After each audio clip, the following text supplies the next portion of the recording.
Kasih Tuhan itu menghidupkan, sedangkan kasih manusia itu membinasakan. Lanjut lagi saudara. Kasih Tuhan itu stabil dan kekal, sedangkan kasih manusia itu apa? Labil dan fana. Manusia itu gampang berubah. Hari ini bilang care, besok minta cere. Betul? Beda-beda tipis hurufnya. Care dan cerai. Betul? Hari ini bilang sayang, hari ini I love you, besok I hate you. Hari ini saudara bilang cinta, besok berubah benci. Hari ini saudara perhatian, besok saudara cuekin. Hari ini saudara peluk, besok saudara tampar. Itu kasih manusia. Kasih manusia nggak pernah stabil. Kasih manusia nggak pernah dalam kondisi yang betul-betul luar biasa tenang. Kasih manusia itu selalu bergelombang. Dia selalu berubah. Karena itu kita harus punya cara mengasihi yang benar. Amin. Saudara pendeta juga ketika mengasihi itu bisa berubah. Sebelum saya khotbah hari Rabu, saya tanya ke istri saya. Ketika saya lagi tidur, saudara, kita ngobrol-ngobrol, saya bilang ke istri saya, tolong pijitin saya. Dan dia sambil mijit, wah enak sekali saudara. Istri saya itu nggak usah tekan kencang, cukup dia duduk saja, itu sudah terasa. Jadi langsung dia pijit. Ketika dia lagi pijit, saya tanya ke dia, lagi mijit, saya tanya ke dia. Saya manggil dia, ada kalanya sayang, bukan supaya kelihatan lebay, bukan, atau kelihatan alay, enggak. Tapi memang sudah terbiasa. Saya manggil dia, sayang, saya mau tanya, saya kan mau khotbah hari Minggu. Menurut kamu, pernah nggak, saya tanya ke dia, pernah nggak saya merendahkan kamu? Dia jawabnya, pernah. Waduh, pernah. Saya tanya, kapan? Dia bilang, lupa. Wah, ini luar biasa, ini murid Tuhan Yesus. Melupakan yang sudah-sudah, amin. Karena itu dia tetap menjadi istri saya. Karena dia sudah melupakan kesalahan saya yang kemarin-kemarin. Tapi ternyata berbekas di hatinya, saudara. Tanggalnya dia nggak ingat, tapi lukanya dalam. Saya mau tahu apa yang membuat dia merasa direndahkan oleh saya. Saya nggak tahu. Model kayak saya merendahkan istri saya juga bingung. Karena saya juga sudah rendah. Jadi mau ke tempat yang rendah mana lagi? Tapi dia kemudian pernah. Saya saudara mulai koreksi. Ternyata memang kita manusia itu saudara mudah berubah. Kasihnya tidak stabil. Kasihnya itu selalu menuntut. Kasihnya mau mengambil. Saudara perhatikan slide ini saudara. Apakah ini kemudian mengekspresikan keberadaan keluargamu hari ini? Hubungan suami istrimu hari ini. Coba perhatikan baik-baik. Apakah begini cara engkau mengasihi? Ketika engkau mengasihi, yang utama tangan ukur kantong dulu. Ini kantongnya tebal atau kantongnya tipis? Apa begini? Enggak. Coba kita lanjut. Atau begini cara engkau mengasihi? Kasih manusia itu membinasakan, amin. Apakah suasana keluargamu yang sedang terjadi di dalam hidup keluargamu, engkau merasa bahwa ini gak asing dalam hidup keluargamu? Apakah situasi hari-hari ini di dalam keluargamu, gambar ini mengekspresikan hal itu? Coba kita lanjut. Ataukah begini? Ketika engkau menerima telepon dari suami atau istrimu yang terjadi, engkau teriak-teriak seperti ini? Atau seperti ini saudara? Tolong dilanjutkan. Saudara sudah gak punya siapa-siapa, tinggal kucing di rumah. Dan saudara cuma bisa peluk kucing. Apakah gambar-gambar ini mengekspresikan keadaan keluargamu hari-hari ini?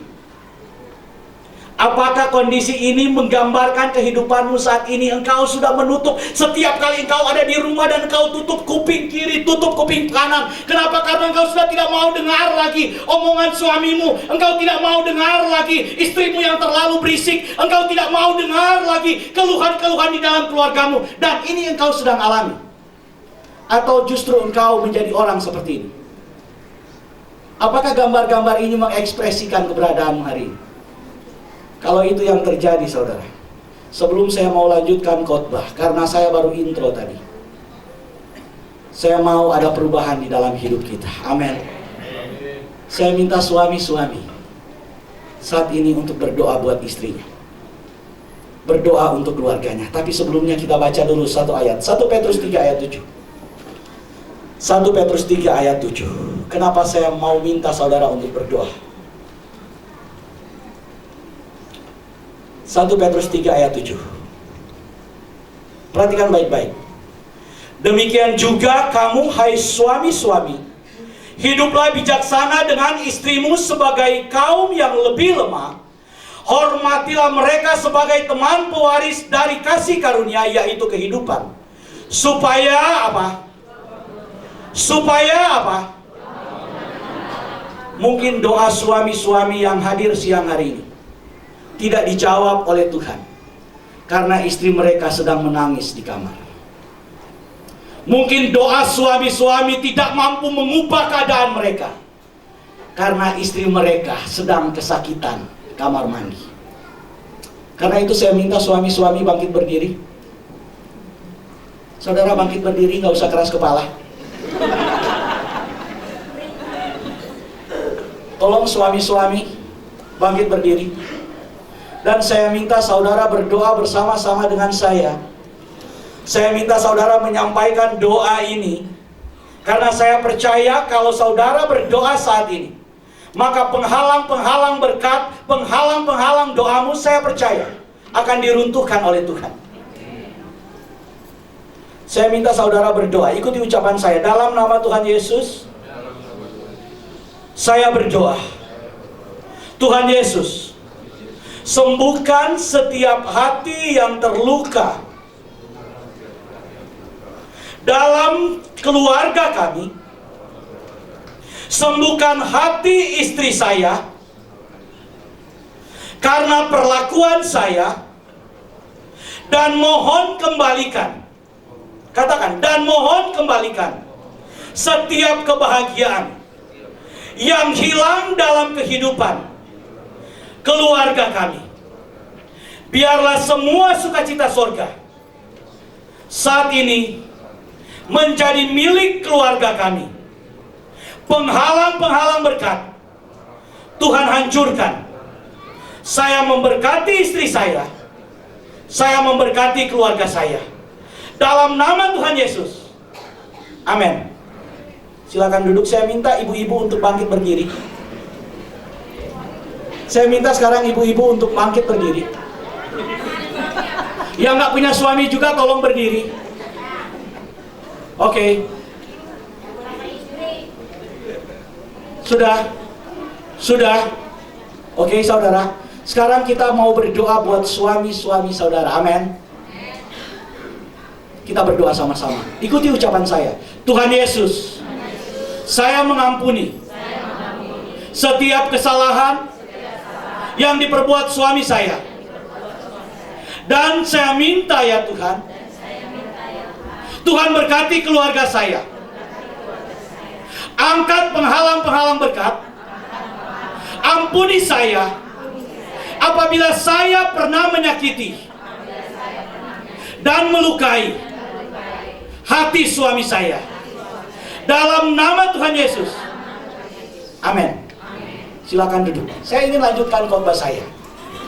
Saya ingin lanjutkan khotbah saya dengan satu suasana, dengan satu kepercayaan bahwa saat ini Tuhan sudah pulihkan keluarga jemaat yang hadir di tempat ini. Dan Tuhan pasti memberkati karena itu yang Tuhan mau. Amin.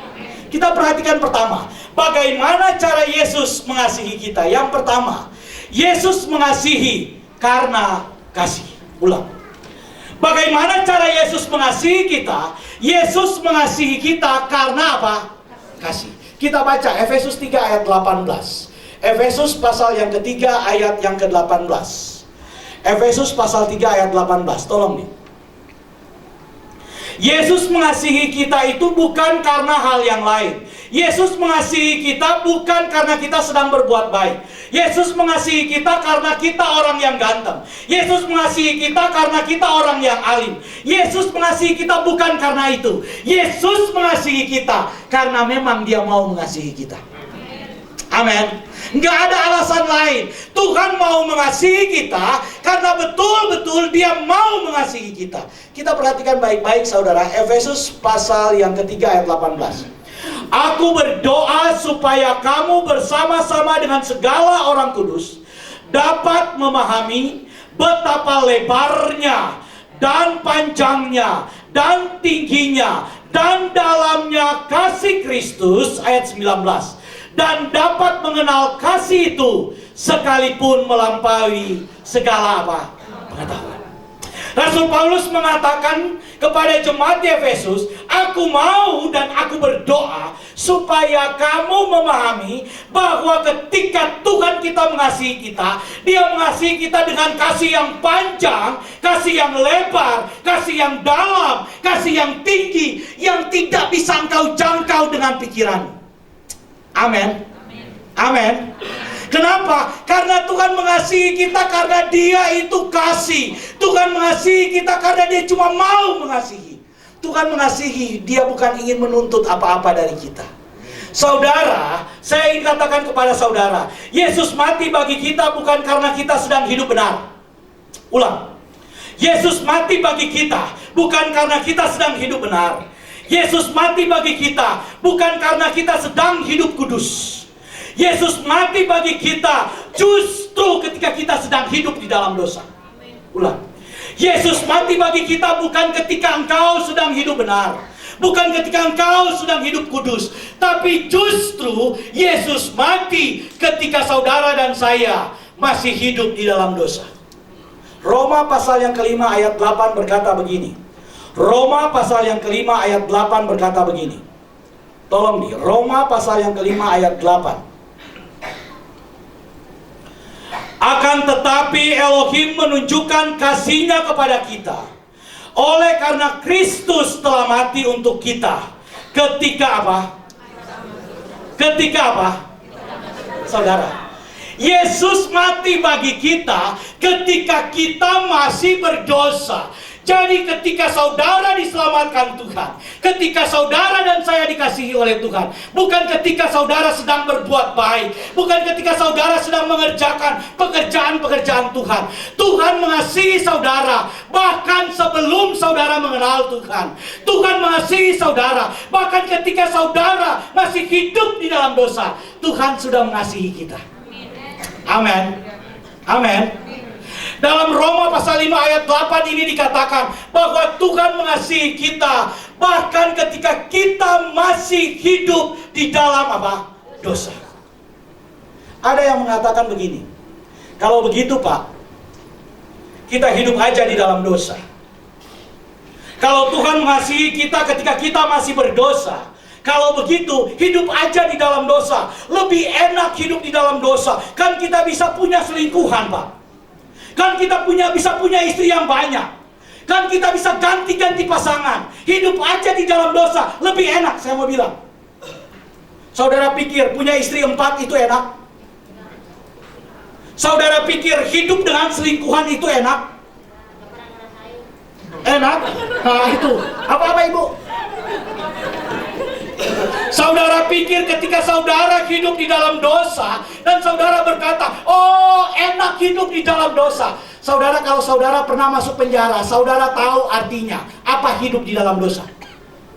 Orang yang pernah masuk penjara tidak pernah ingin kembali lagi di dalam penjara, betul? Kalau ada orang yang sudah terbebas dari dosa dan hidup di dalam kasih karunia Tuhan, ada di dalam kebaikan Tuhan, kemudian berkata enak hidup di dalam dosa, itu sama dengan orang yang baru bebas dalam penjara dan berkata, saya lebih milih masuk lagi dalam penjara. Amin. Amin. Hidup di dalam kasih karunia Tuhan, di dalam kebaikan Tuhan, bukan berarti saudara hidup di dalam dosa. Tapi Tuhan bilang, kasih karunia Tuhan, kebaikan Tuhan, kemurahan Tuhan diberikan kepada kita pada saat kita masih berdosa. Kalau pada saat kita masih berdosa, Tuhan sudah mengasihi kita. Apalagi ketika kita hidup benar. Kalau Tuhan mengasihi kita waktu kita masih nggak benar, masa Tuhan tidak lebih mengasihi kita ketika kita sedang hidup benar? Amin. Ketika saudara masih sedang dugem, Tuhan sudah mengasihimu. Apalagi ketika saudara hidup di dalam gereja, masakan Tuhan tidak lebih mengasihimu? Tapi jangan kemudian jadikan firman Tuhan ini sebagai alasan. Kalau begitu, bebas saja kita berbuat dosa, bebas saja kita kembali di dalam dosa. Tidak, Tuhan mengasihimu walaupun engkau hidup dalam dosa. Ketika engkau masih hidup dalam dosa, Tuhan mengasihimu karena engkau memang dianggap sebagai anak sejak awal. Efesus 1 ayat 5, saudara perhatikan baik-baik. Efesus pasal pertama ayat yang kelima. Efesus pasal pertama ayat yang kelima. Dalam kasih ia telah menentukan kita dari semula oleh Yesus Kristus untuk menjadi anak-anaknya sesuai dengan apa? Sesuai dengan kerelaan kehendaknya. Bukan sesuai dengan apa yang engkau lakukan. Kalau hitung-hitung antara baik dan buruk saudara, antara baik dan jahat yang kita lakukan sepanjang hari pasti lebih banyak jahat. Betul? Tapi Tuhan bilang Tuhan rela mengasihi kita. Bahkan ketika kita masih banyak berbuat salah, Tuhan rela mengasihi kita. Dia rela menyayangi kita. Saudara, kalau mengasihi orang baik itu semua orang bisa.